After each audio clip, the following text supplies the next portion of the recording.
Pumpkin Patch Proposal. An Alphabet Sweetheart's Romance. Written by Susanne. Please like and subscribe. Chapter 1. Sienna. I breathe in the crisp mountain air as my hatchback crests the hill to Highland Hollow pumpkin patch. Fall in Juniper Falls is everything I've dreamed about. The golden sunlight filtering through trees dressed in crimson and amber, the scent of wood smoke hanging in the air, and actual honest-to-goodness mountains framing it all. A sprawling red barn with white trim dominates the landscape, surrounded by acres of pumpkin-dotted fields.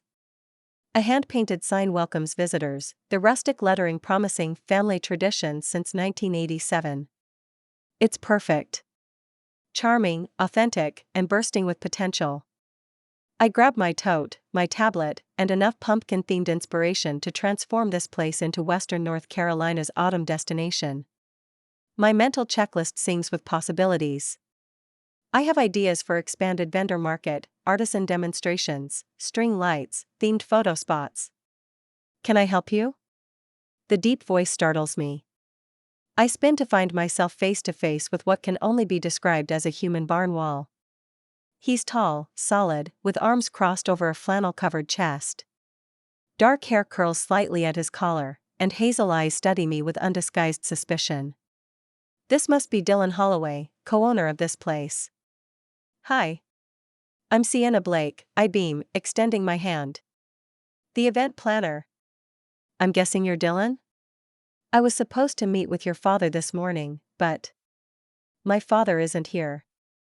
His voice is rough, like gravel underfoot. He doesn't take my offered hand. I let my arm drop but keep smiling. Right. We've already discussed most of the initial plans over the phone, and what plans? Dylan's eyebrows draw together, creating a deep furrow between them. For the Harvest Festival? The expanded weekend event? Your father hired me 3 weeks ago to coordinate everything. The furrow deepens. My father didn't mention hiring anyone. Maybe it slipped his mind? He seemed really excited about the fresh ideas. My parents left for a 2-week Alaskan cruise yesterday, Dylan says flatly. And definitely didn't mention hiring an event planner before they left. Well, this is awkward.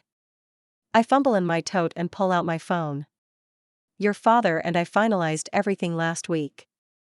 Here's the contract he signed. I turn the screen toward him. He told me you and Emily would be my main contacts while they were away. Dylan's jaw tightens as he schemes the email. A muscle jumps in his cheek. So it's official, I add, hoping to sound reassuring rather than smug. I'm here to help make this year's Harvest Festival the best one yet. He hands back my phone with a tight nod. Seems my father forgot to include me in the loop. Again. Great start, Sienna. The client's son didn't even know you were coming. I'm sorry about the confusion, I offer. Let's go over what your father and I discussed. I'm all about collaboration. Dylan jerks his head toward the barn. Fine. We can talk in the office. The interior smells of hay, cinnamon, and something distinctly autumn. The festival starts in 2 weeks, Dylan says, leading me up to a loft space. We've already printed flyers, ordered supplies, and scheduled staff. Whatever ideas you have will have to work within those constraints. Of course, I nod, mentally adjusting my timeline. A petite blonde woman looks up from a laptop as we enter the cluttered office. Her eyes widen when she sees me. You must be Sienna, she exclaims. Dad mentioned you'd be coming. I'm Emily. At least someone was expecting me. It's great to meet you, Emily. Dad didn't tell Dylan, Emily says, glancing at her brother with a mixture of amusement and apology. So I've gathered, I reply. Dylan grunts and drops into a chair. Dad decided we need help with the festival. Apparently, what we've been doing for 15 years isn't good enough anymore. Emily rolls her eyes. What my charming brother means is that we're excited to have a professional perspective on making our festival even better. She shoots him a look that could wither pumpkin vines. I set my tote on the table and pull out my tablet. The goal is to honor Highland Hollow's traditions while attracting new visitors. Our regular customers like things the way they are, Dylan counters. And they'll still have everything they love, I assure him. But imagine expanded vendor offerings, Instagram-worthy photo spots, maybe evening events with string lights and live music. That sounds like a complete overhaul. It's enhancement, not replacement. Think of it as polishing a family heirloom rather than buying something new. Something flickers in his eyes. It's not quite acceptance, but perhaps a willingness to listen. Emily claps her hands. Why don't you two take a walk around the property so Dylan can show you what we've got to work with? After that, I'll take you to your room. Her brother raises an eyebrow at her last comment. Dylan looks less enthusiastic, but he stands.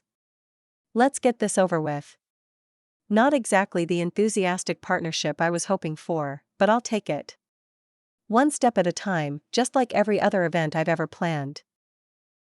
The hayrides start here, Dylan explains as we walk beside a field dotted with plump orange pumpkins. His voice has thawed slightly during our tour, especially when discussing practical operations. We do a 15-minute loop that concludes by the corn maze entrance. I make notes on my tablet. How often do you run them on busy days? Every hour on weekdays, every 30 minutes on weekends. More if the lines get long. It's usually just me driving the tractor, though Emily can fill in when needed. What if we added a haunted hayride option for one evening? I suggest. Nothing too scary. Just atmospheric. Lanterns, storytelling, maybe some simple effects. The furrow returns between his eyebrows. That would require additional help and lighting. Which would be offset by the premium ticket price, I counter. Plus, it gives visitors reason to stay later, increasing cider and snack sales. He doesn't immediately shoot down the idea. Progress. We continue along a path winding between apple trees heavy with late-season fruit. The orchard slopes gently upward, revealing stunning mountain views with each step. This view is incredible, I breathe, pausing to take it in. Do you ever get used to it? Dylan follows my gaze to the horizon. For a moment, his expression softens. No. That's the one thing that never gets old. It's the first hint I've seen that there might be more to Dylan Holloway than flannel shirts and frustration. What? He asks, catching my smile. Nothing, I say quickly. I'm thinking about possibilities. He makes a non-committal sound and continues walking. The cider press demonstration happens twice daily on that platform. We press apples from our orchard. It's always popular with kids. We could expand that into a tasting station, I suggest. Different apple varieties, let people compare flavors. Maybe even partner with a local bakery for apple-themed treats. We make our own apple cider donuts, he says, pride creeping into his voice. Emily's recipe. People drive from 3 counties away for them. Perfect. We'll feature those prominently. I tap excitedly on my tablet. He glances at me, almost curious. You're really into this, aren't you? Fall festivals are my favorite, I admit. There's something magical about them. The colors, the smells, the connection to seasons and traditions. It's special. For a moment, I think I see the corner of his mouth twitch toward a smile. The path narrows as we round a bend, descending toward a small pond. The ground here is softer, muddied by recent rain. I'm so busy admiring the charming wooden bridge ahead that I don't notice the slick patch beneath my boots. My foot slides out, and I lurch sideways with an undignified yelp. My tablet flies from my hands as I brace for an embarrassing mud splatter landing. It doesn't come. Strong hands grip my waist, steadying me against a solid chest. I find myself looking up into Dylan's face, close enough to see flecks of gold in his hazel eyes and stubble shadowing his jaw. He smells like apples and earth and something distinctly masculine. Careful, he says, his voice lower than before. It gets slippery after rain. Thanks, I manage, suddenly breathless. Good reflexes. He's still holding me, his gaze locked with mine for a heartbeat too long. Then, as if suddenly realizing our proximity, he releases me and steps back, clearing his throat. "Your tablet," he says, retrieving it from a thankfully dry patch of leaves. Our fingers brush as he hands it to me, and I feel an actual spark. Static electricity, obviously, but startling enough that we both pull back quickly. "Sorry," we say in unison. Dylan rubs the back of his neck, looking everywhere but at me. The flush rising from his collar suggests he felt whatever just crackled between us two. "So, the bridge," I say brightly, desperate to return to professional footing. "It would make a beautiful photo spot with some garlands and maybe a few pumpkins." "Right. Photos." He nods, seemingly relieved by the change of subject. He makes no move to steady me again as we navigate the muddy section. I find myself missing his touch, which is ridiculous. I've known Dylan Holloway for less than 2 hours, during which he's been mostly scowling. One moment of accidental closeness doesn't change that. As we continue our tour, Dylan keeps a careful distance between us, as if he too needs the reminder that we're here for business, not whatever might be simmering beneath the surface. Chapter 2. Dylan. "You could at least try to be nice to her," Emily says, sliding a mug of coffee across the kitchen counter toward me. "Dad was just trying to help." I grunt, taking the mug without responding. It's 6 in the morning, and I've already checked the pumpkin fields for frost damage and fixed a leaky pipe in the cider barn. The last thing I need is a lecture. She seems great, Dylan. Creative. Organized. Enthusiastic. "She seems like trouble," I mutter, leaning against the kitchen counter. The family farmhouse is quiet this early, just the ticking of the old clock and the hum of the refrigerator. "Did you see those sketches and that planning notebook?" She's planning to turn Highland Hollow into some kind of Instagram circus. Emily rolls her eyes. "You haven't even given her ideas a chance. And we need fresh blood around here. The Masons' new patch took half our weekend business last year. We've been running this place for 15 years without consultants or event planners and barely breaking even for the last 3, Emily interrupts, her voice gentle but firm. "Dad's worried, Dylan. That's why he hired her.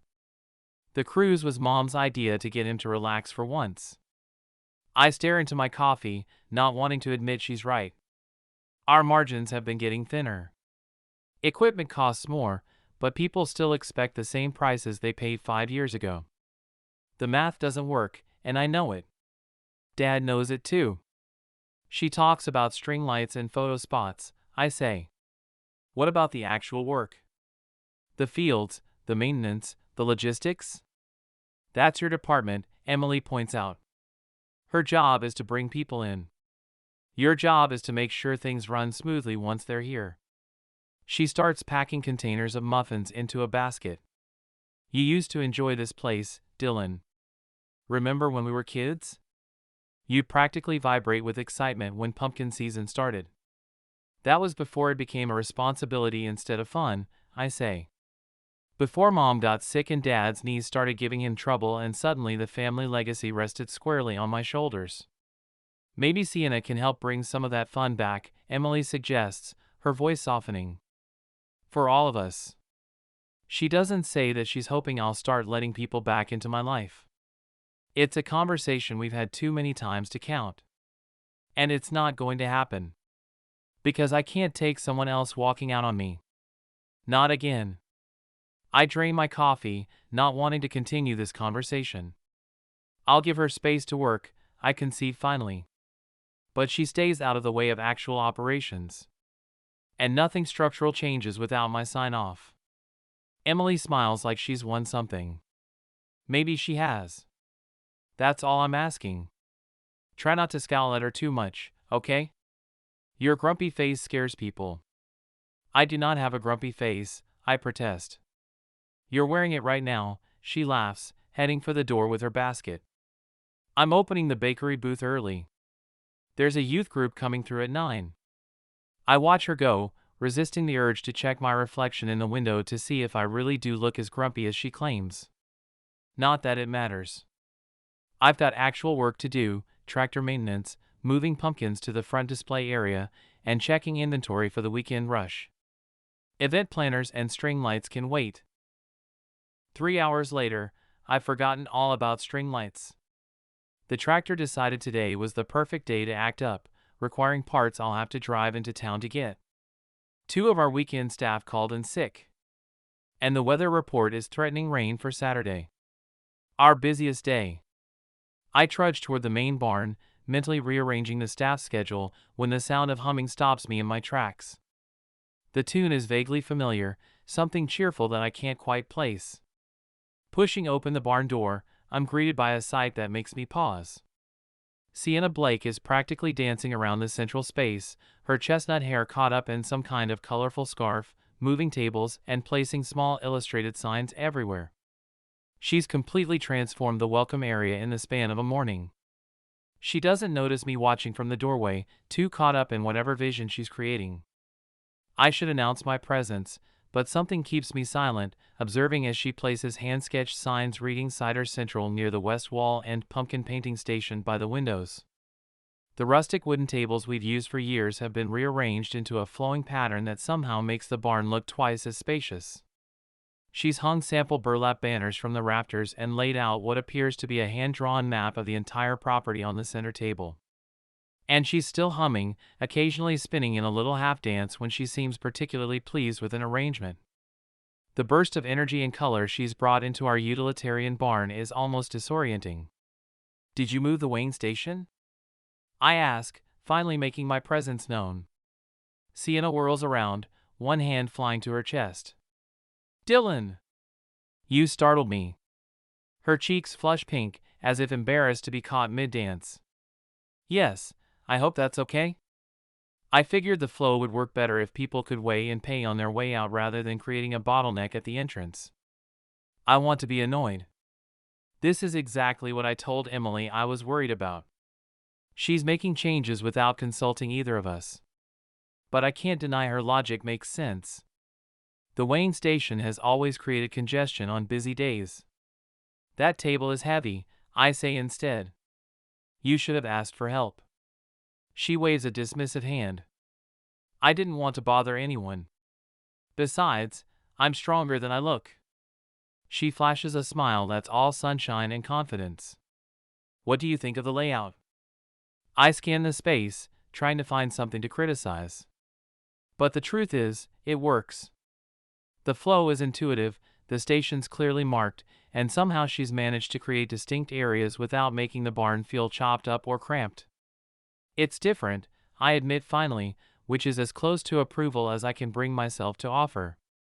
Her smile widens anyway, as if she can hear the grudging admiration I'm not voicing. Different good, though, right? I've left all the family photos and heritage displays exactly where they were. Those are the soul of the place. I just rearranged the functional elements to improve traffic flow. I nod, still taking it in. "What's this supposed to be?" I point to a corner she's cleared, currently marked with a small sketch that reads "Story Spot."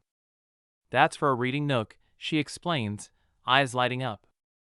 "I was thinking we could have a local author or librarian do pumpkin-themed story times for kids. Maybe twice a day on weekends?" We'd set up hay bales and a semicircle, hang some simple decorations, and voila! A cozy spot that gives parents a chance to sit for 15 minutes while their kids are entertained. It's not a bad idea. We've had parents ask about activities for younger children who aren't quite old enough for the corn maze. And here, she continues, moving to another area, I thought we could expand the cider offerings. Hot cider, cold cider, spiced cider, cider slushies for warmer days. All using your apples, of course. People will pay premium prices for seasonal specialties.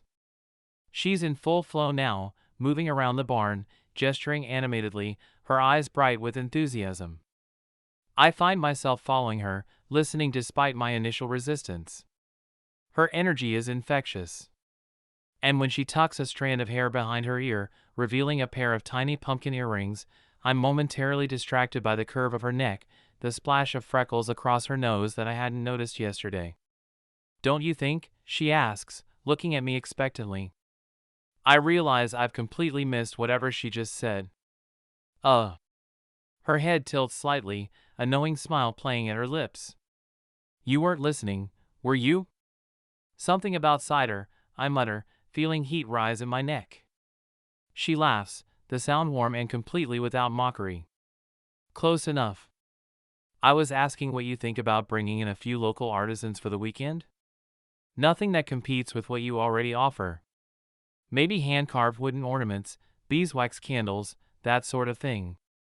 The idea makes business sense. More offerings mean visitors stay longer and spend more. But it also means more coordination, more potential problems, more people to manage.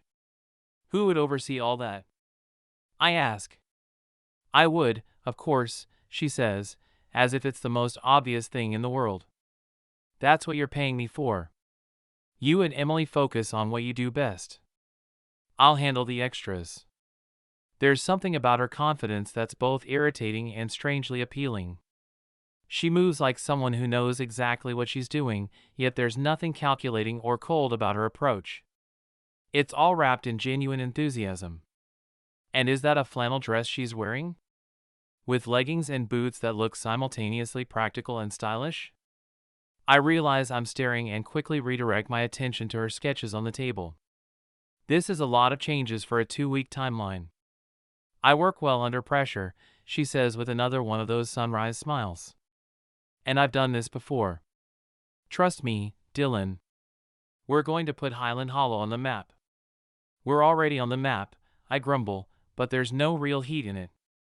Then we'll put you in bold font, she quips, returning to her notes. She resumes humming that same cheerful tune, apparently undeterred by my lack of enthusiasm. I should leave, get back to the real work waiting for me. The tractor parts. The staff schedule. The million other practical concerns that keep this place running. But I linger, watching as she places another hand-sketched sign, this one with apple tasting written in her neat handwriting alongside a simple drawing of apples. She glances up, catching me still standing there. Did you need something else? Yes. No. I don't know. The weather report is calling for rain on Saturday, I say, the first practical thing that comes to mind. If you're rearranging things, keep the indoor flow working when everyone crowds inside. It gets chaotic when it rains. She nods seriously, but her eyes are twinkling. Good thinking. I'll make sure we have a rain contingency plan. I turn to go, feeling strangely off balance. I'll be in the equipment shed if there's anything you need to run by me. I'll come find you, she promises, already turning back to her work, humming once more. Chapter 3. Sienna. And these are our signature apple cider donuts, I explain to the small group of potential vendors gathered in the barn. Emily makes them fresh every morning. I pass around a tray, watching with satisfaction as eyes close in bliss with each bite. Vendor preview day is going exactly as planned. So far. Our goal with the expanded Harvest Festival is to create a cohesive experience, I continue. Your crafts will complement what Highland Hollow already offers. The group includes a woodworker, a honey producer, a candle maker, and Goldie Lane with her handcrafted mountain-inspired soaps. All perfect additions to the festival. I'm thrilled to join another Juniper Falls attraction, Goldie says, her eyes bright. I've been selling at Highland Orchard's Market Barn, and Johnny mentioned your festival might be a good fit for my autumn soap collection. Questions? I ask, brushing a donut crumb from my notebook. Where exactly will the booths be set up? I'll show you, I say, leading them toward the designated area. We're creating a marketplace atmosphere along this side of. A piercing bleat interrupts me, followed immediately by a crash in childish laughter. I whirl around to see a determined goat, which absolutely should not be in the barn, prancing across the space with a red bandana in its mouth. Close behind, a boy of about 8 chases after it, knocking into a display of small pumpkins. They cascade to the floor, rolling in every direction. Mr. Pickles, the boy calls.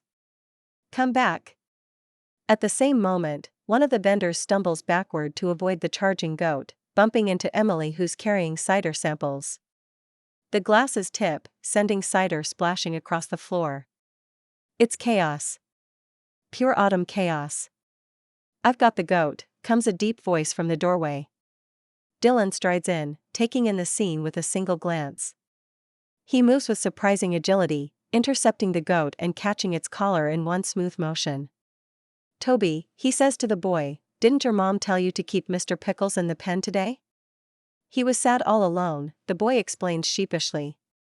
Dylan sighs, handing the captured goat back. "Take him outside. Now." As Toby leads the goat away, Dylan picks up pumpkins and rebuilds my display. "I'm so sorry about this," I tell the vendors, hurriedly grabbing paper towels for the spilled cider. To my relief, they're all laughing and joining the cleanup effort. "This is what makes places like Highland Hollow special," the woodcarver says. "Real life doesn't happen in a shopping mall." "Absolutely," Goldie chimes in, kneeling to help collect scattered pumpkins. "That's why I love being part of these community events. The authenticity is what draws people in." Dylan glances up, something like surprise flickering across his face. His eyes meet mine for a moment, and I offer a small shrug as if to say, "See? They get it." Working together, we restore order in minutes. Far from ruining the preview, the mini disaster has created camaraderie in the group. As I lead the vendors outside to show them booth locations, Dylan follows, occasionally adding practical comments about foot traffic and weather considerations. "The woodworking demonstrations would work well here," he suggests, pointing to a spot near the cider press.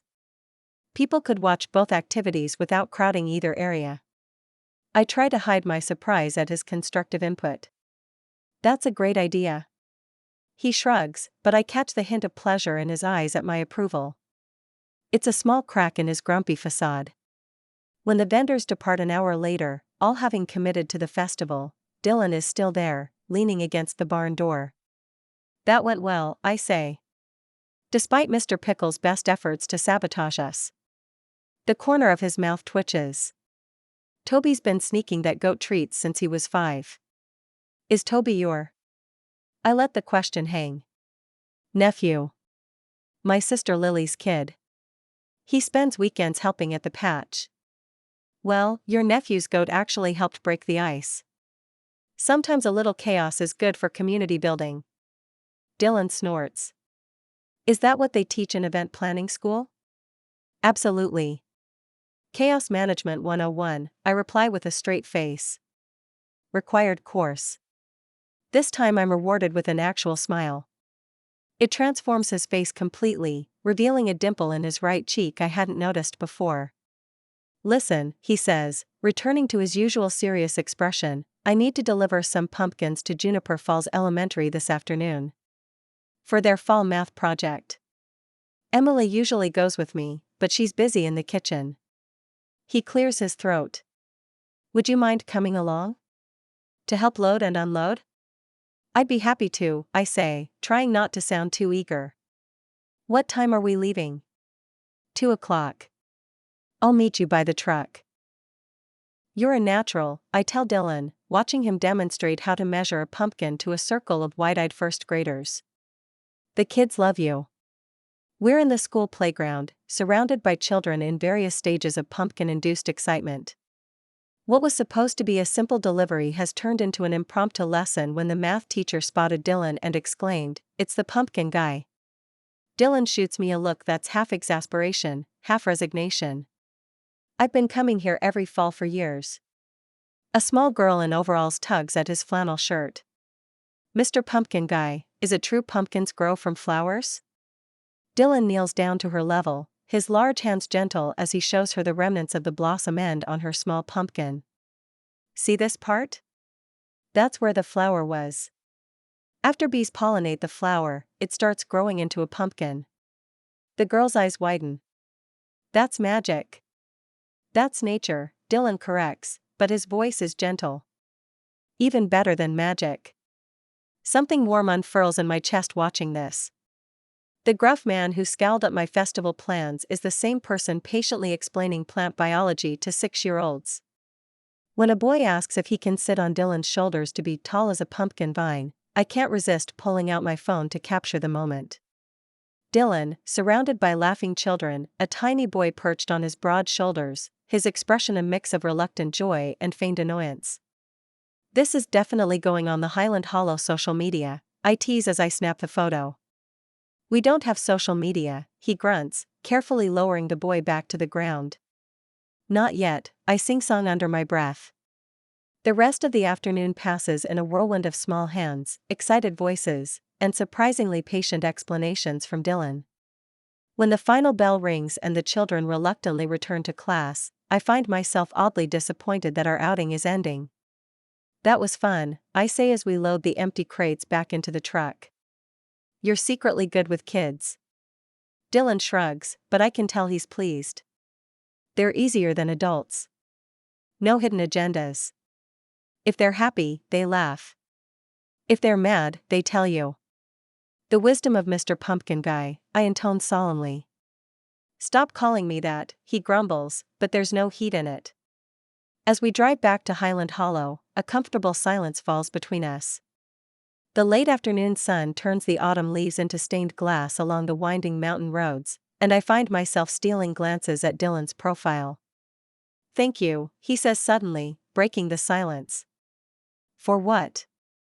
For coming today.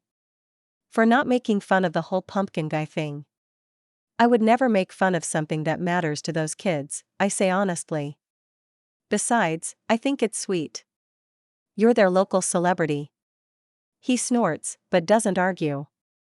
Back at Highland Hollow, I pull out my phone while Dylan unloads the crates, scrolling to the photo I took earlier. It captures something essential about him. The gentleness beneath the gruff exterior, the care he takes with small humans, the hint of a smile he can't quite suppress. Without overthinking it, I set it as my lock screen. Later that evening, curled up in the small guest room Emily offered me, I find myself grabbing my phone just to look at the picture again. Dylan surrounded by children, looking both uncomfortable and in his element simultaneously. I tell myself I'm studying it for promotional materials. But the truth is simpler and more complicated. I can't stop looking at him. Chapter 4. Dylan. You've got to be kidding me, I mutter, staring at the truck's engine. After refusing to start 3 times, I finally popped the hood to find a corroded battery terminal and, because fate has a sense of humor, a mouse nest built around the air filter. The delivery of hay bales to the north field isn't going to happen in this vehicle. Problem? Sienna appears at my side, holding 2 travel mugs of coffee. She hands one to me, and the warmth seeps into my cold fingers. The truck's dead. Battery issue, plus some uninvited rodent tenants. I take a grateful sip of the coffee. It's exactly how I like it. Black with just a hint of cinnamon. Emily must have told her. Sienna peers under the hood, careful not to spill her coffee. That's quite a cozy little home they've built. Very autumnal with the shredded leaves. I can't help the small snort that escapes me. Yes, very festive. Unfortunately, we need to get these hay bales delivered before the school groups arrive tomorrow. What's plan B? I glance toward the equipment shed where my grandfather's old tractor sits. It's reliable but slow, and the seat was only ever designed for one person. The tractor. It'll take longer, but it'll get the job done. I can help, she offers immediately. 2 people means faster unloading. Before I can suggest she stay back and continue her event planning, she's already walking toward the hay bales, determination in every step. Let me just grab my jacket, she calls over her shoulder. 10 minutes later, we're climbing onto the tractor. It's a much more awkward proposition than I'd anticipated. The bench seat is narrow, meant for a single operator. With Sienna beside me, our sides pressed together from shoulder to knee. Sorry, I say gruffly, shifting to give her as much space as possible, which isn't much. It's not exactly built for 2. It's fine, she replies with a smile, seemingly unbothered by our proximity. I'm not afraid of getting a little cozy. I focus intently on starting the tractor, hoping she doesn't notice the warmth creeping up my neck. The engine rumbles to life, the vibration humming through the metal frame and into the seat. "Hang on," I warn as we lurch forward, the trailer of hay bales bouncing behind us. The tractor follows the path around the pumpkin fields toward the north end of the property where we're setting up a maze of hay bales for the younger children. It's a slow journey, the tractor chugging along at what feels like a walking pace. Sienna doesn't seem to mind. She's taking in everything. The mountains in the distance. The trees blazing with autumn colors. The fields dotted with orange pumpkins. "This view never gets old," she says, her voice carrying a note of wonder.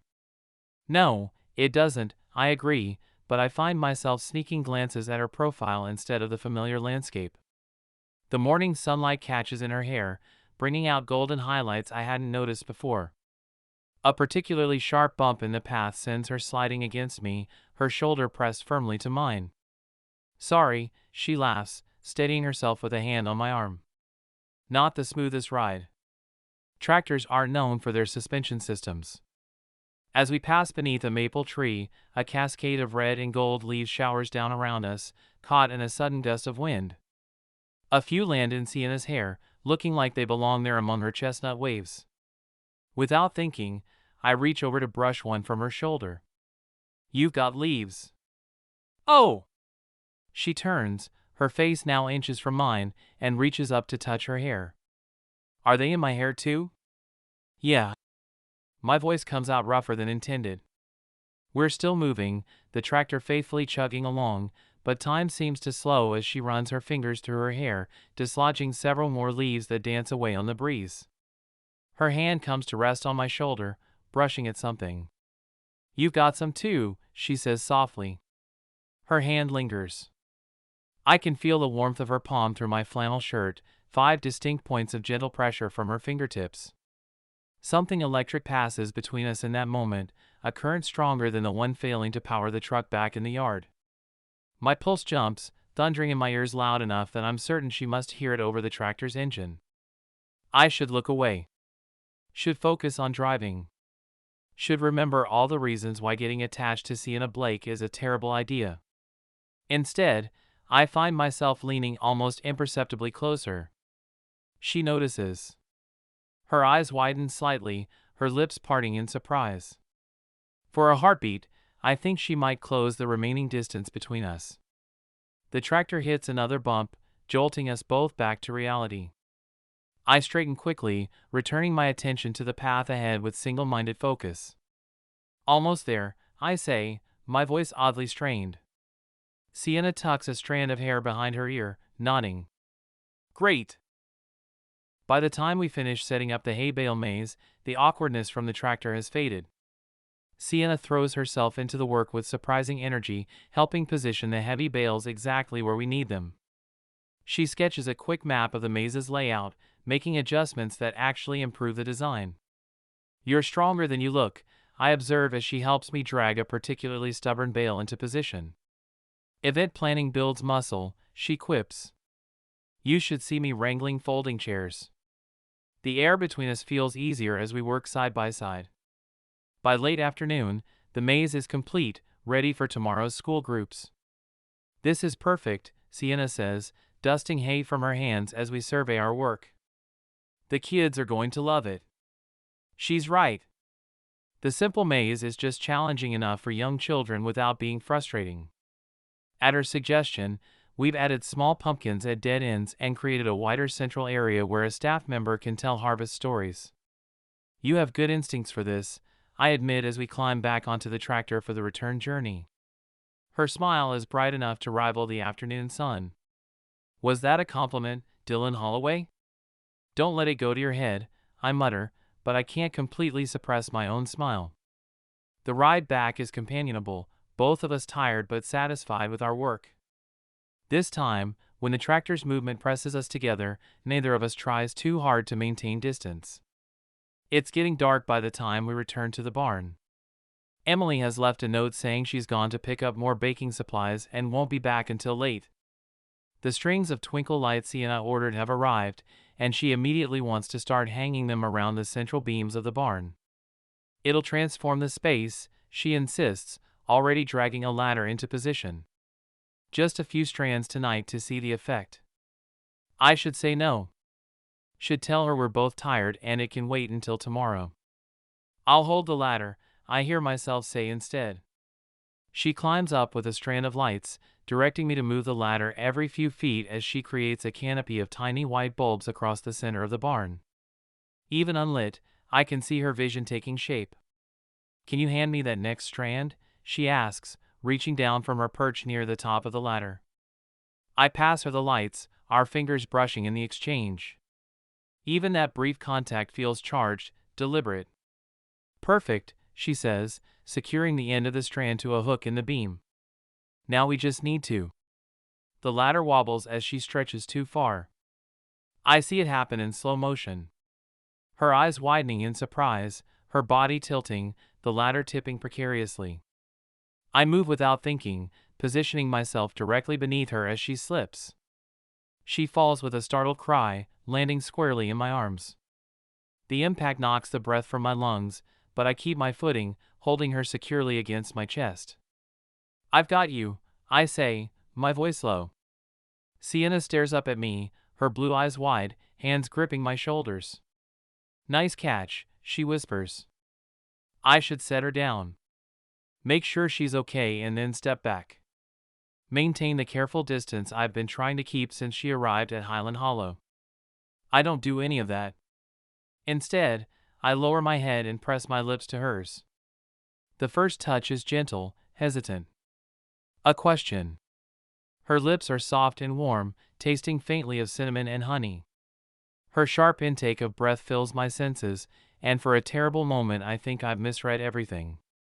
Then she responds, her fingers sliding into my hair, drawing me closer.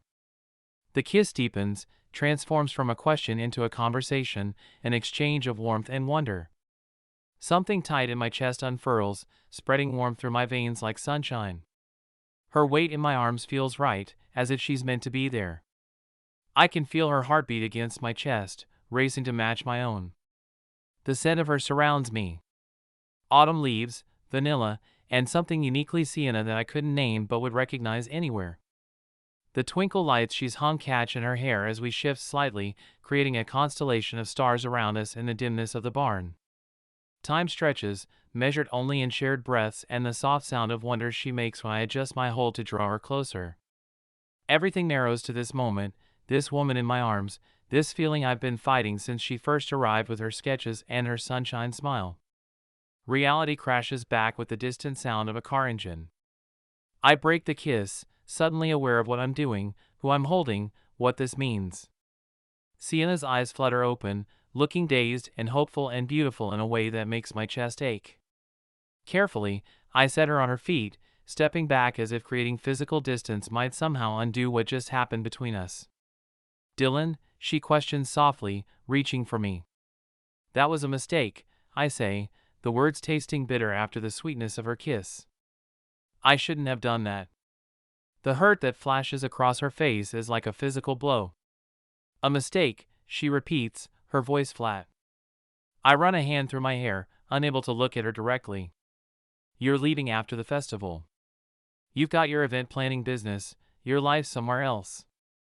This, I gesture vaguely between us, would only complicate things. Maybe complications aren't always bad, she says quietly. But I've spent my whole adult life watching people leave this farm, this town. Choosing bigger, better opportunities elsewhere. I won't set myself up for that again, especially not with someone whose entire career is built on temporary projects. I need to check on the animals before it gets too late, I say, already backing toward the door. You should, the lights look good. They'll work. Chapter 5. Sienna.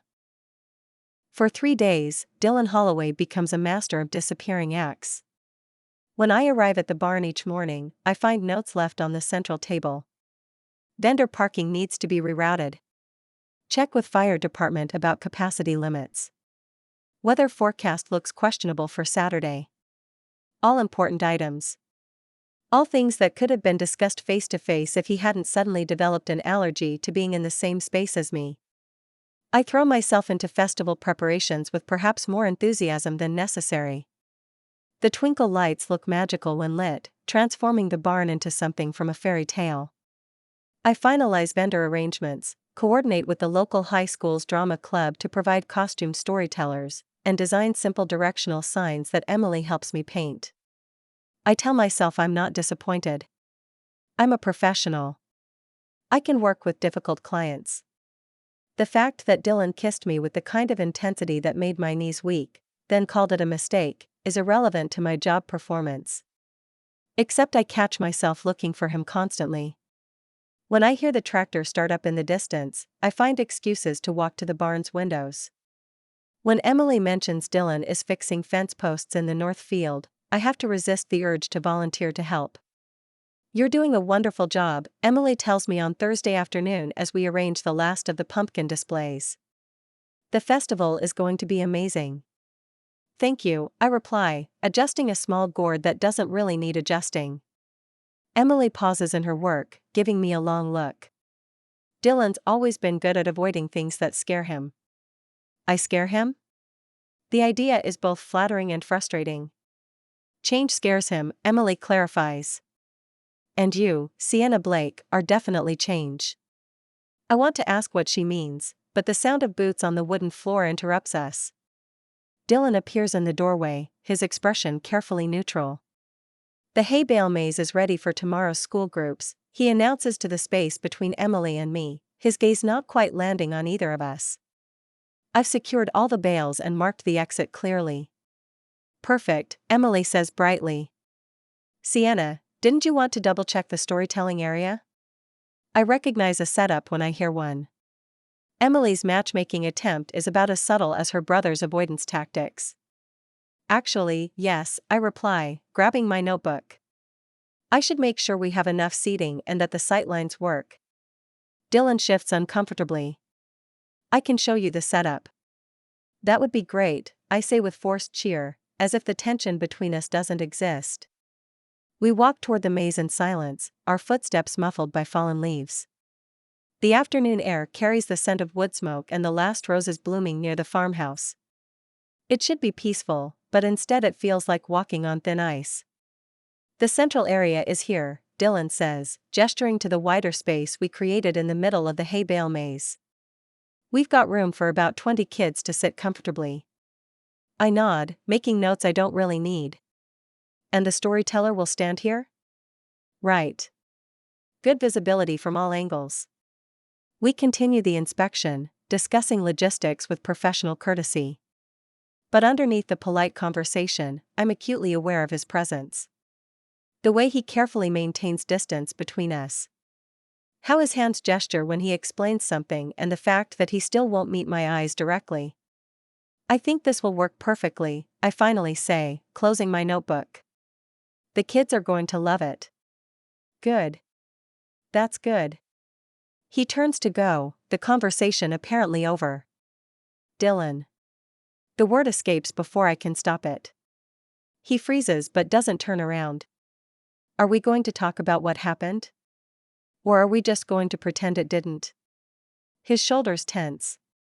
"There's nothing to talk about." "Really?" I step around him so I can see his face. His jaw tightens. "It was a misstep, Sienna. We both got caught up in the moment. It won't happen again." "A misstep," I repeat, studying his face. "Is that really what you think it was?" "Yes." But he doesn't sound convincing, even to himself. I step closer, watching his reaction. "Then why do you keep looking at me like that?" "Like what?" "Like you want to kiss me again." That evening, I find Emily in the farmhouse kitchen, rolling out pie dough with practiced efficiency.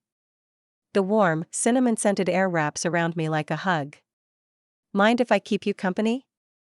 I ask from the doorway. "Please do. I could use the help." Emily gestures to a bowl of sliced apples. "I'm making pies for the senior center's weekly lunch. They get them every Thursday." I wash my hands and join her at the counter, spooning spiced apples into waiting pie shells. The repetitive work is soothing, giving my hands something to do while my mind processes the afternoon's conversation with Dylan. "He's scared," Emily says quietly, as if reading my thoughts. Of me? Or of change in general? Of caring about someone who might leave. Emily's hands never pause in their work, rolling another perfect circle of dough. Our dad was the same way after our mom got sick. Couldn't bear the thought of loving someone he might lose. I look up from the apples. Your mother is fine now. Cancer, but she beat it. That was 5 years ago. But Dylan watched Dad fall apart during her treatment, watched him try to hold the farm together while spending every possible moment at the hospital. Emily transfers the dough to another pie plate with practiced ease. I think he decided it was safer to keep people at arm's length. And now? Now he's spent so much time protecting himself that he's forgotten how to let anyone in. Emily meets my eyes. Even someone who might be worth the risk. We work in silence for a while, the kitchen filling with the sounds of domestic life. The scrape of spoon against bowl, the soft thud of dough on countertop, and the ticking of the old clock above the stove. Can I ask you something? Emily asks as she crimps the edges of the last pie. Of course. Are you planning to leave after the festival? The question catches me off guard, even though I should have been expecting it. That was the plan. And now? I pause, a spoonful of apples halfway to the pie shell. Until a few days ago, the answer would have been automatic. Yes, of course I'm leaving. That's what I do. That's how this works. But Highland Hollow has gotten under my skin in ways I didn't expect. The mountain views that take my breath away every morning. Emily's genuine warmth. The way the vendors embraced the festival chaos instead of complaining about it.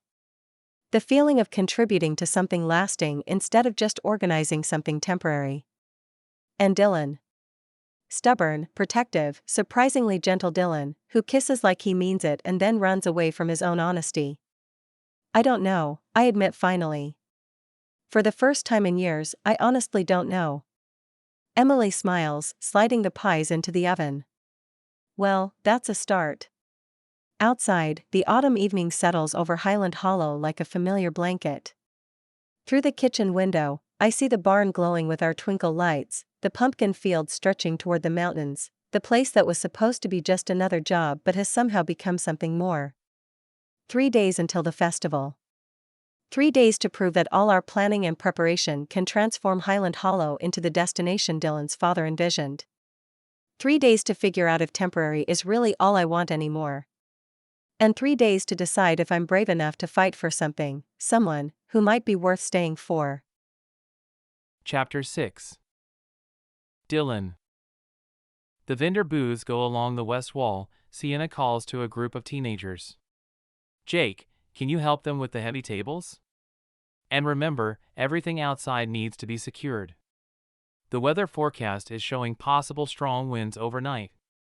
I stand in the barn doorway, coffee mug in hand, watching her orchestrate controlled chaos. She's wearing jeans and boots today, her hair pulled back in a practical ponytail, directing a small army of volunteers with the efficiency of a general commanding troops. Dylan! She spots me and waves me over. Perfect timing. Can you double-check the electrical setup for the cider station? I want to make sure we won't blow a circuit when Emily starts the hot cider dispensers. Sure, I reply, surprised by how easily she includes me in her plans. No awkwardness, no reference to our conversation yesterday. Just smooth professionalism. For the next hour, I find myself drawn into the setup process despite my intention to keep my distance. Sienna has a way of making everyone feel useful, necessary. When old Mr. Henderson from the woodcarving booth struggles with his display, she appears at his elbow with helpful suggestions and a teenage volunteer to assist. When a delivery truck gets lost looking for Highland Hollow, she personally walks out to the road to guide them in. She's good at this, Emily observes, appearing beside me as we watch Sienna help one of the volunteers who's gotten confused about where to set up the story circle. Yeah, I admit. She is. She cares about this place, Dylan. About making this festival work. About the people here. I grunt noncommittally, but Emily's right. Sienna moves through the crowd of volunteers and vendors like she belongs here, like Highland Hollow is her community to protect and nurture. The vendors listen to her suggestions, the volunteers seek her approval, and somehow the massive undertaking of transforming our farm into a festival destination feels manageable under her direction. When she pulls out her phone to call the fire department about a last-minute permit question, handling the bureaucracy with patience and charm, something tight loosens in my chest. Maybe Emily's right. Maybe Sienna does belong here. Maybe more than I do. The thought hits me with unexpected force. I've spent my entire adult life assuming Highland Hollow needed me, that my roots here were deeper and stronger than anyone else's could be. But watching Sienna work, seeing how naturally she connects with our community, I wonder if belonging is less about how long you've been somewhere and more about how much you care about making it better. Dylan? Sienna appears at my side, startling me from my thoughts. Can you help me with the lights? We need to string the backup strand, and I could use someone tall. She leads me to the area where the twinkle lights form a canopy over the central seating area. One section has come loose, leaving a gap in the magical overhead glow. If you can hold this end steady, I can weave the replacement strand through, she explains, handing me a coil of lights. We work together, me holding sections while she threads the new strand through the existing framework. It's intricate work, requiring coordination and patience. Several times, our hands brush as we pass lights back and forth. Each contact sends a small shock through me that has nothing to do with static electricity. Almost there, she murmurs, stretching to reach a connection point. Can you hand me that end? I reach for the lights at the same moment she turns to take them from me. The movement tangles us in the loose strand, looping around both our arms and pulling us together. Oh!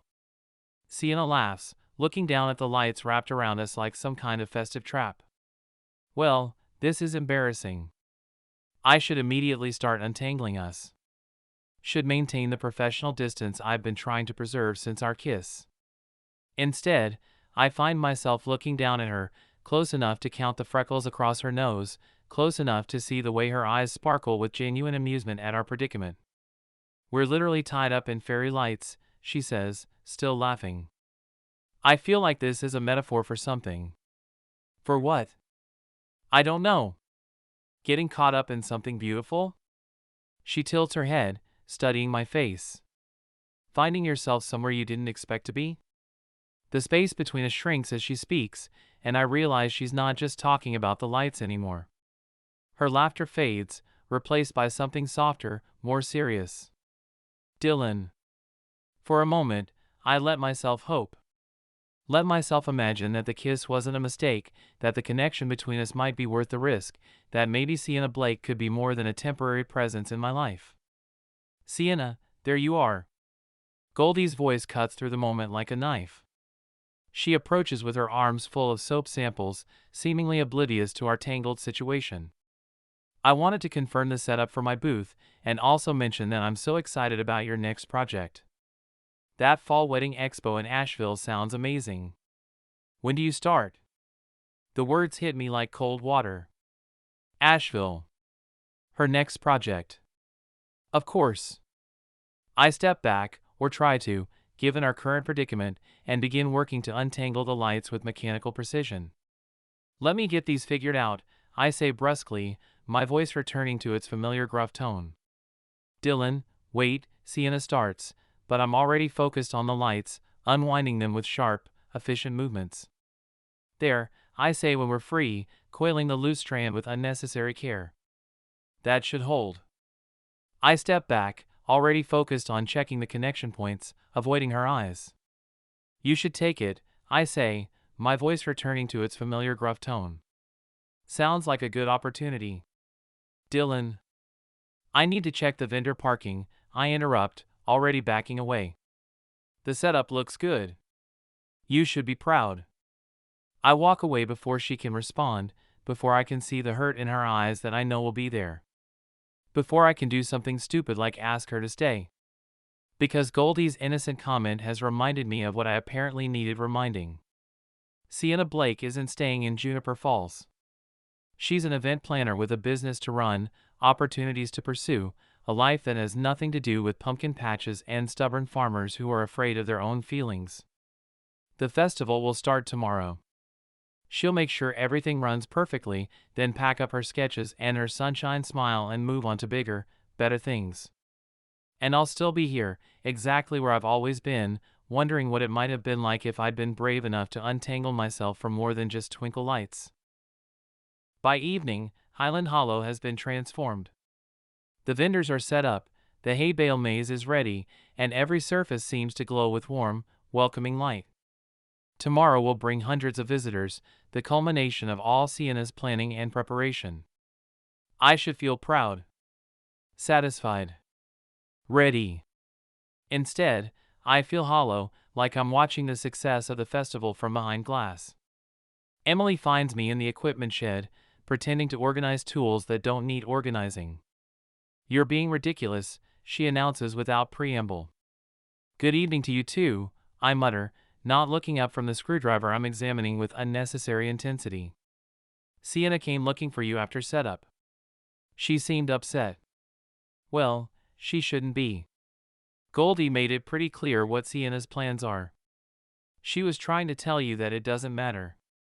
Emily perches on a hay bale, settling in for what promises to be a lecture. But you walked away before she could finish. I set down the screwdriver with more force than necessary. Emily, it doesn't matter what she was going to say. The facts are what they are. She's leaving. Because you keep pushing her away. I'm being realistic. You're being scared. Emily's voice gentles. And I get it, Dylan. I really do. But sometimes the things worth having are the things that scare us most.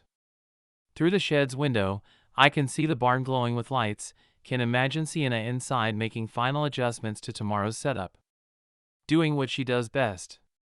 Creating magic out of ordinary things. What if she stays for a while and then changes her mind? I ask finally, the question I've been avoiding since the day she arrived. What if I let myself believe this could work, and then she decides small-town life isn't for her after all? What if she doesn't? Emily counters. What if you miss out on something wonderful because you're too afraid to try? I don't have an answer for that. Don't know how to weigh the possibility of love against the certainty of loss. All I know is that tomorrow night, when the festival ends and the vendors pack up and the lights come down, Sienna Blake will start planning her departure from Highland Hollow. And I'll have to figure out how to watch her go. Chapter 7. Sienna. I find Dylan at 5:30 in the morning, checking the tractor engine in the pre-dawn darkness. He looks up when my footsteps crunch across the gravel, his expression unreadable in the dim light from the equipment shed. "Festival doesn't start for hours," he says gruffly, returning his attention to the engine. "You should be sleeping." I couldn't sleep. I wrap my jacket tighter around myself, the October morning air sharp and cold. "We need to talk." "Nothing to talk about." He adjusts something with a wrench, the metal clanking in the quiet morning. "Everything's ready for today." "Dylan, stop." I step closer, close enough that he has to acknowledge my presence. "Stop pretending yesterday didn't happen." His jaw tightens, but he doesn't look up. "Yesterday Goldie mentioned your next job." "That's what happened." "That's not what I mean, and you know it." Frustration bubbles up in my chest. "We were tangled in those lights, and for a moment you looked at me like maybe I wasn't just an inconvenience in your life." He sets down the wrench with deliberate care, finally meeting my eyes. "What do you want me to say, Sienna?" "I want you to be honest with me. And with yourself." I take a breath, steadying my voice. "That kiss wasn't a mistake. What happened yesterday when we were working together wasn't just professional courtesy. So why do you keep pushing me away?" For a long moment, the only sound is the wind rustling through the trees and the distant call of a rooster from a neighboring farm. Dylan's face is a study in conflict, walls warring with honesty. "Because you're going to leave," he says finally, his voice rough. "Maybe not today, maybe not next week, but eventually. You'll get a better offer, a bigger opportunity, and you'll realize that this place, that I can't give you what you really want." And what do I really want? I ask softly. Success. Recognition. A career that matters. All the things you can't get stuck on a pumpkin farm in the middle of nowhere. Who told you this place doesn't matter? The question comes out sharper than I intended. Who convinced you that what you do here, what your family has built, isn't worth someone fighting for? He runs a hand through his hair, looking suddenly tired. You don't understand. People leave, Sienna. They always leave. My college girlfriend took a job in Atlanta the day after graduation. My best friend from high school moved to Charlotte and never looked back. Even our seasonal workers find better opportunities after a year or two. I'm not them. Aren't you? He gestures toward the barn, where tomorrow's setup waits in the darkness. You've got job offers in other cities.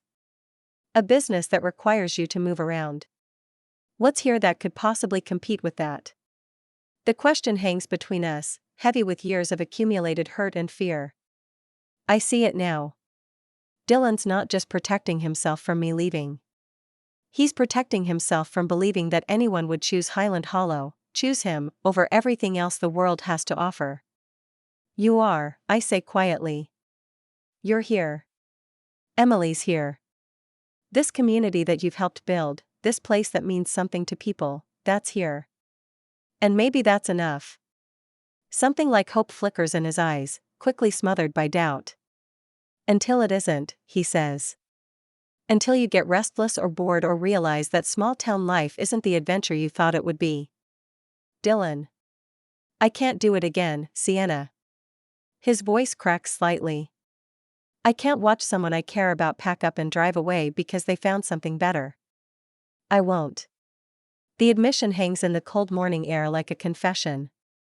Someone I care about. My heart clenches at the pain in his voice, at the walls he's built so high that he can't see over them anymore. What if I stayed? I ask. What if I turned down other opportunities and made this place my home? Would that scare you less, or more? He stares at me for a long moment, and I see the war playing out behind his eyes. Want versus fear. Hope versus self-protection. Fear wins. You shouldn't make decisions about your career based on a few good days and some chemistry, he says finally, his voice carefully neutral. You've worked too hard to throw it away for something that might not last. The dismissal hits me like a physical blow. Something that might not last. As if what's growing between us is just a pleasant distraction, easily discarded when reality sets in. Right, I manage, pride coming to my rescue when my heart fails me. Of course. Practical considerations. Sienna. No, you're right. I should focus on my career. On opportunities that make sense. I take a step backward, putting distance between us. The festival starts at 10. I'll make sure everything runs smoothly, and then we can both get back to our real lives. You look like you lost your best friend, Hazel Elliott observes, finding me standing by the cider station an hour before the festival opens. She's wearing a cheerful orange sweater and carrying a basket of what appear to be homemade cookies. Just festival nerves, I lie, straightening a stack of cups that doesn't need straightening. Hazel sets down her basket and studies me with the kind of knowing look that suggests she's seen through more facades than mine. That's not nerves, dear. That's heartbreak. I glance around, but we're alone in this corner of the barn. Most of the vendors are still making final preparations, and Dylan is nowhere to be seen. I don't know what you mean, I say, but my voice lacks conviction. Dylan Holloway is many things, Hazel says gently, but he's never been brave when it comes to matters of the heart. That boy has been protecting himself so long, he's forgotten what he's protecting himself from. He made his feelings pretty clear this morning. Did he? Or did he tell you what he thinks you want to hear so you'll make the choice for him? I pause, considering this. I don't understand. Hazel selects a cookie from her basket and hands it to me. Dylan's terrified that if he admits he wants you to stay, you'll feel obligated to sacrifice your dreams for him. So instead, he pushes you away and tells himself it's for your own good. That's. I start to say ridiculous, then stop. Because it actually sounds exactly like something Dylan would do. Noble and self-sacrificing and completely missing the point. He doesn't get to decide what's best for me, I say finally. No, he doesn't. But he's not the only one who's scared, is he? The question catches me off guard. What do you mean? You've built a life around temporary projects, dear. Moving from place to place, never staying long enough to put down real roots. It's safe. Manageable. If things don't work out, you can always leave. I take a bite of the cookie to avoid answering immediately. It's oatmeal chocolate chip, perfectly spiced, and somehow tastes like comfort and wisdom combined. But Highland Hollow has gotten under your skin, Hazel continues. And that handsome, stubborn man has gotten under your skin too. For the first time in years, you're thinking about staying somewhere. About building something instead of just organizing it. And that's terrifying. Maybe, I admit quietly. It's okay to be scared, Hazel says, her voice gentle. It's okay to want something different than what you planned. It's okay to choose love, even when love means uncertainty. What if he's right? What if I get restless or bored or realize I made a mistake? What if you don't? Hazel counters. What if you discover that home isn't a place you visit, but a place you choose to stay? Through the barn windows, I can see cars starting to arrive in the parking area Emily and I designated yesterday. Families with children, couples, groups of friends. All coming to experience the magic we've created at Highland Hollow. The festival's starting, I say. Yes, it is. Hazel pats my arm. And you have a choice to make. You can run this festival like the professional you are, prove to everyone, including yourself, that you can create something beautiful, and then leave. Or you can run this festival with your heart wide open and see what happens when you stop protecting yourself from possibility. She picks up her basket and starts to move away, then pauses. For what it's worth, dear, I think Highland Hollow has been waiting for someone exactly like you. And I think you've been waiting for someplace exactly like this. I watch her walk away, her words settling into my chest like seeds in fertile soil. Around me, the barn buzzes with final preparations. String lights twinkle overhead, vendors arrange their displays, and the scent of Emily's fresh apple cider donuts fills the air. In a few minutes, the gates will open and Highland Hollow's expanded Harvest Festival will officially begin. The culmination of 2 weeks of planning, hoping, and falling harder for this place, and its stubborn, protective owner, than I ever intended. I can do this the safe way. Keep my professional distance, make sure everything runs perfectly, and then gracefully exit to my next project. Protect my heart and my carefully constructed independence. Or I can take Hazel's advice. I can let myself be fully present in this moment, in this place, with these people. I can stop hedging my bets and start fighting for what I want. Even if what I want is a grumpy pumpkin farmer who's convinced I'm going to break his heart.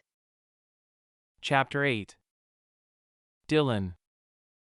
By noon, Highland Hollow is transformed into exactly what Sienna envisioned.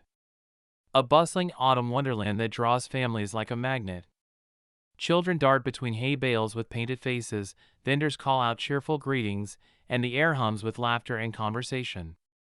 Every station flows seamlessly into the next, creating the kind of experience that makes people linger, explore, and return next year. I should be proud. Should be focused on logistics and crowd control and making sure everything runs smoothly. Instead, I can't stop watching Sienna. She's everywhere at once. Troubleshooting a clogged cider dispenser with Emily. Helping a lost child find his parents. Charming a photographer from the local newspaper into taking pictures of our heritage apple display instead of just the flashy vendor booths. She moves through the crowd like she belongs here, like Highland Hollow has always been her home. The story circle is a huge hit, Emily reports, appearing at my elbow with a grin. We've got kids signing up for the next 3 sessions. And did you see who just arrived? I follow her gaze toward the parking area and freeze. Mom and Dad are climbing out of their rental car, looking tan and relaxed from their Alaskan cruise. They're back already? I ask. They caught an earlier flight. Dad couldn't wait to see how the festival turned out. Emily grins. He's been texting me all week from the ship.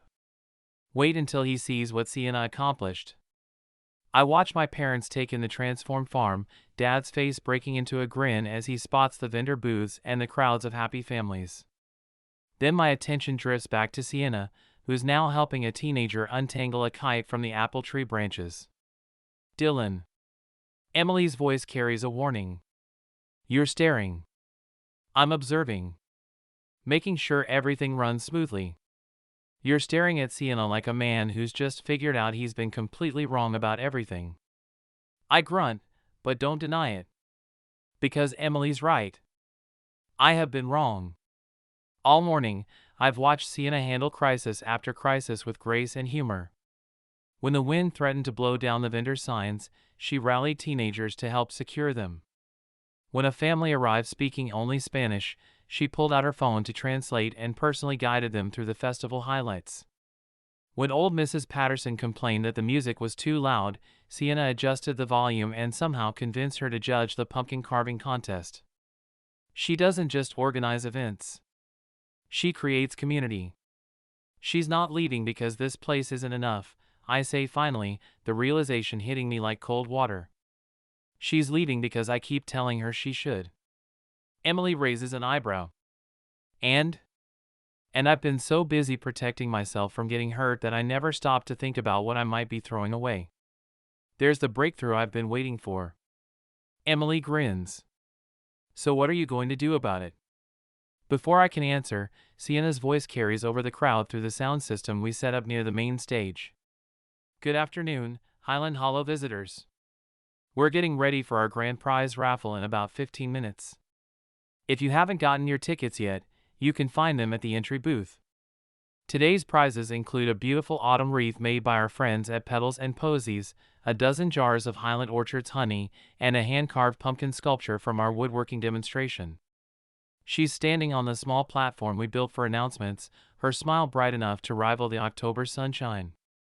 The crowd responds to her warmth, families gathering around the stage area, children sitting cross-legged on hay bales.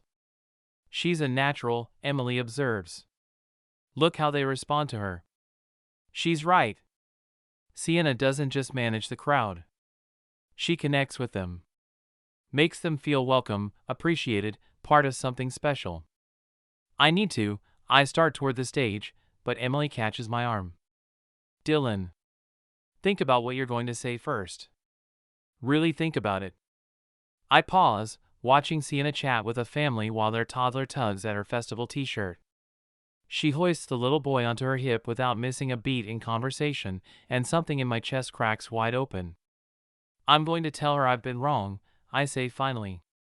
I'm going to tell her that I don't care about her other job opportunities or her business plan or anything else that might take her away from here. I'm going to tell her that Highland Hollow needs her. That I need her. And if she still leaves?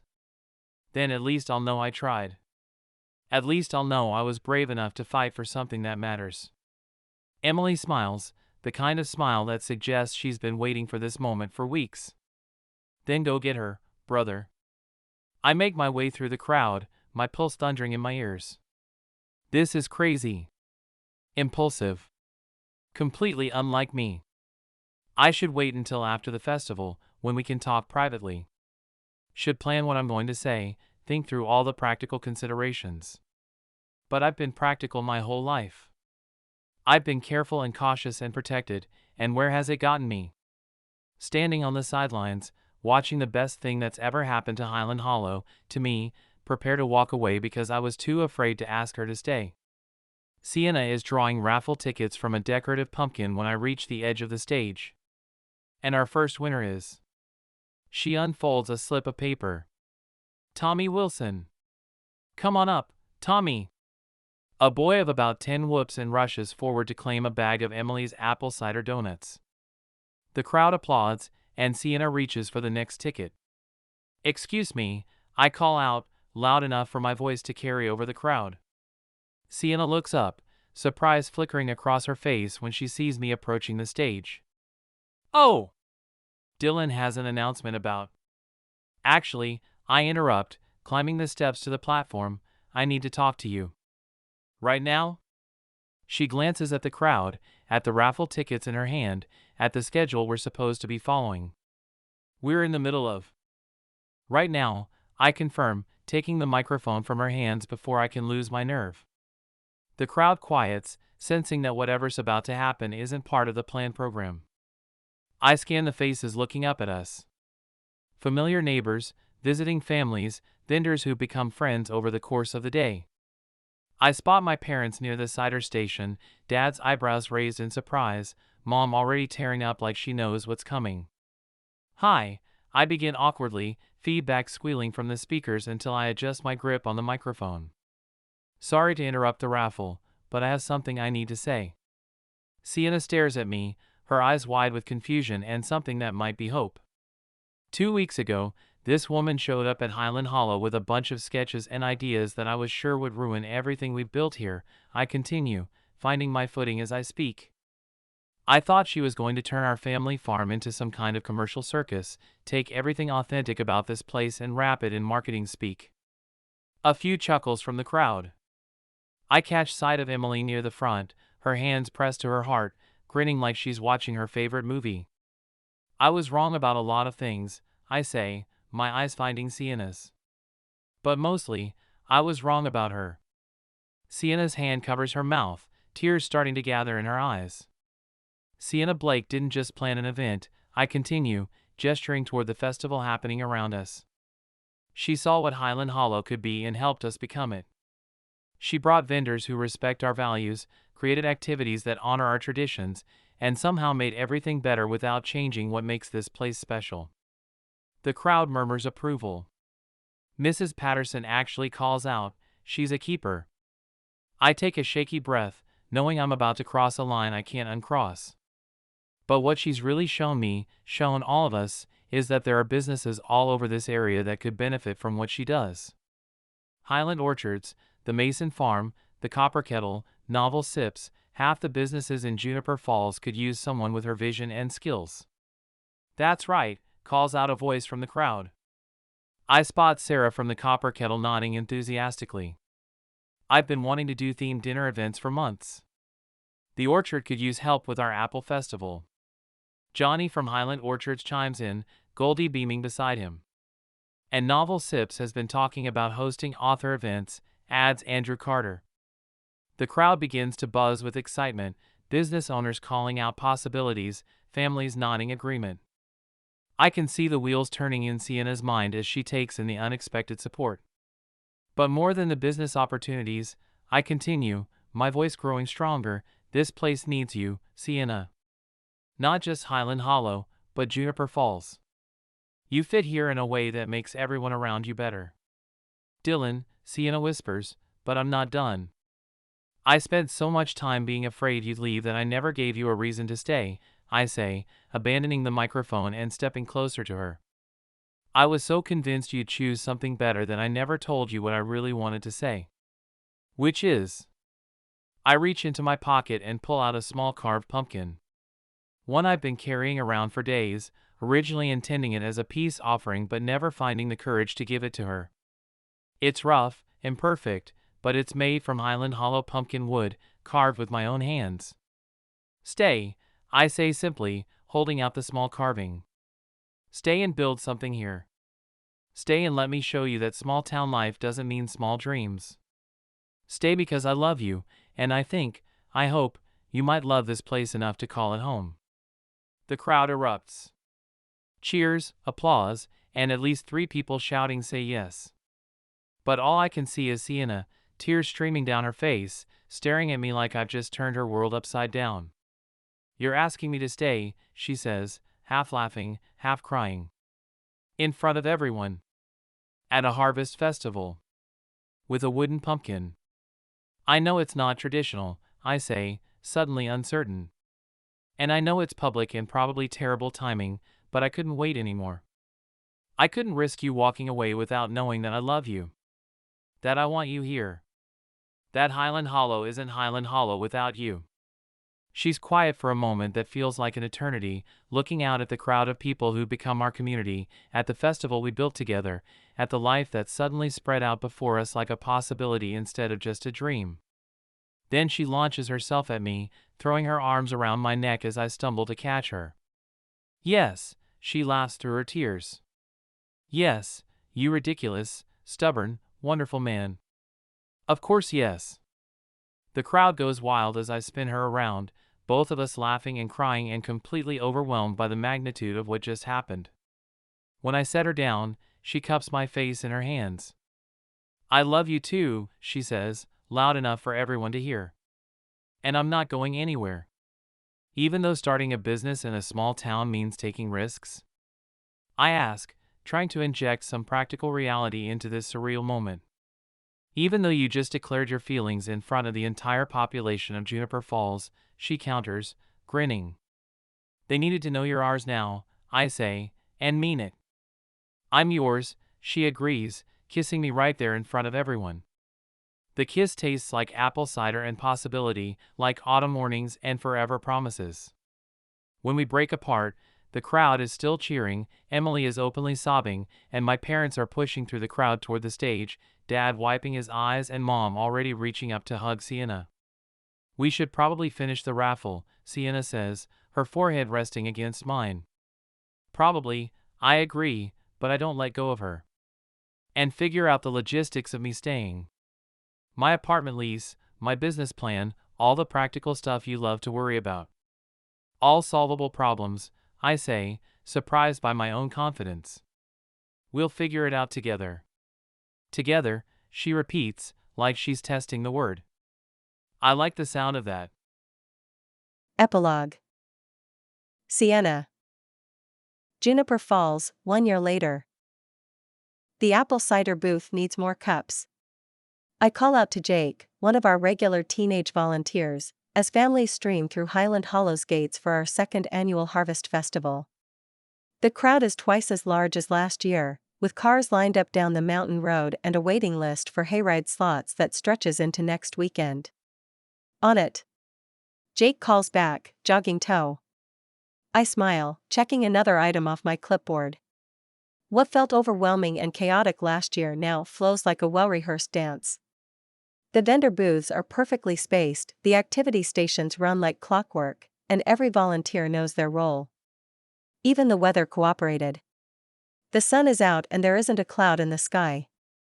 Sienna. A familiar voice calls out, and I turn to see Hazel Elliott approaching with a basket of what I'm sure are homemade treats. The story circle is a huge success, dear. We've got children asking if you do birthday parties now.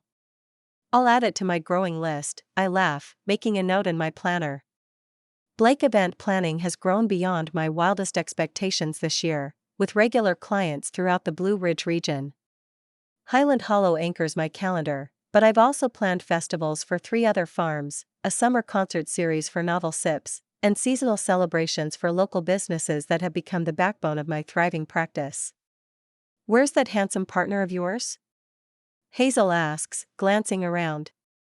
Somewhere in the corn maze, rescuing lost visitors, I say. Last I saw him, he was carrying a crying toddler on his shoulders while leading a group of teenagers back to the entrance. Some things never change, Hazel chuckles. That boy was born to help people. She's right. Dylan has embraced his role as Highland Hollow's community ambassador with the same dedication he brings to everything else. He's expanded the educational programs, partnered with the elementary school for regular field trips, and somehow convinced the county extension office to host gardening workshops here twice a month. The farm that was struggling to break even last year is now a cornerstone of Juniper Falls' growing agritourism industry. Sienna. Emily needs you at the cider press, calls Wesley, Emily's boyfriend who moved here to write his next novel in peace. He jogs up with his sleeves rolled up and hay in his hair, looking happier than any former big city writer has a right to be. What's the emergency? I ask, already heading toward the demonstration area. No emergency. She just said to find you and bring you over there in about 5 minutes. Something about the afternoon announcement schedule? I frown, checking my clipboard. We don't have any scheduled announcements until the raffle drawing at 4 o'clock. But Emily's been handling the day-to-day logistics flawlessly, so if she needs me, there must be a reason. Tell her I'll be right there, I say, handing Wesley my clipboard. Can you handle vendor check-ins for a few minutes? Consider it done, he grins, already scanning my notes. I make my way through the crowd, stopping to help a family find the restrooms and to compliment a little girl on her face painting. The festival has become exactly what I envisioned last year. A place where community and commerce blend seamlessly, where families create memories and local businesses thrive. As I approach the cider press area, I spot Emily directing people toward the hayride line, her own clipboard in hand and that organizational gleam in her eye that I recognize all too well. She catches sight of me and waves me over to where a small crowd has gathered near the demonstration platform. Perfect timing, Emily says, but there's something in her smile that makes me suspicious. Dylan wanted to say something to the crowd about this year's festival. But the announcement isn't until I start, then stop as Dylan emerges from behind the cider press, looking nervous in a way I haven't seen since last year's public declaration. Hi, he says, and his voice carries that same awkward tone from our first encounter. Could you come up here for a minute? My heart starts to race. Dylan, what are you doing? Trust me? He extends his hand, and despite my confusion, I take it and let him help me onto the small platform. The crowd that had been milling around the cider press begins to gather, sensing that something unscripted is about to happen. I spot familiar faces. Hazel beaming near the front, Goldie and Johnny from Highland Orchards, Sarah from the Copper Kettle, even my parents who drove down from Virginia for the festival. A year ago, Dylan begins, his voice growing stronger as he speaks. I stood on a stage much like this one and asked this woman to stay in Juniper Falls. Best decision I ever made. The crowd murmurs appreciation, and I feel tears starting to prick my eyes. Dylan reaches into his pocket and pulls out another carved pumpkin, this one more polished than last year's peace offering, with careful lettering that reads "Forever Starts Now." Sienna Blake, he says, dropping to one knee right there in front of everyone, you've made Highland Hollow everything I dreamed it could be. You've made Juniper Falls your home. You've made me the luckiest man in North Carolina. He produces a simple, elegant ring. Nothing flashy, but perfect and real and exactly right. Will you marry me? Right here, next fall, surrounded by all the people who love us? The crowd erupts in cheers, but all I can see is Dylan, looking up at me with hope and love and the promise of forever written all over his face. Yes, I laugh through happy tears, launching myself into his arms as he stands. Yes, you wonderful, surprising man. Of course yes. He slips the ring onto my finger as the crowd goes wild, and when he kisses me, it tastes like coming home and new beginnings all at once. You planned this, I accuse against his lips. I had help, he admits, gesturing toward Emily, who's wiping her eyes while still somehow managing to direct people toward the hayride line. The timing is perfect, I say, admiring the ring. It's a simple band with a small diamond that catches the afternoon sunlight. A fall wedding at Highland Hollow sounds like a dream. Our dream, Dylan corrects, spinning me around once more before setting me down. As the crowd begins to disperse, still buzzing with excitement, I spot Felicity near the edge of the gathering, holding a tray of pumpkin-shaped sugar cookies and accompanied by her rescue hen, Beatrice, who's sporting a tiny orange tutu that matches the festival's color scheme. Congratulations! Felicity calls out, approaching with her characteristic enthusiasm.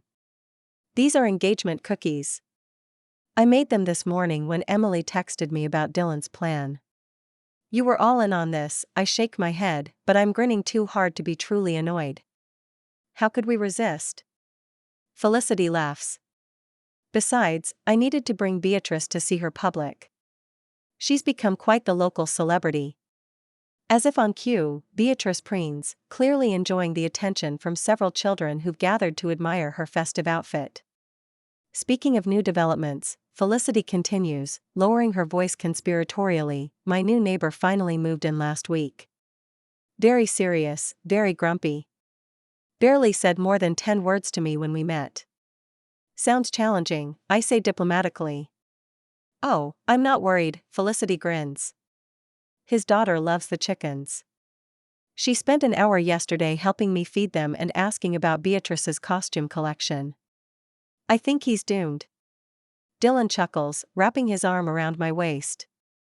Poor guy doesn't know what he's in for.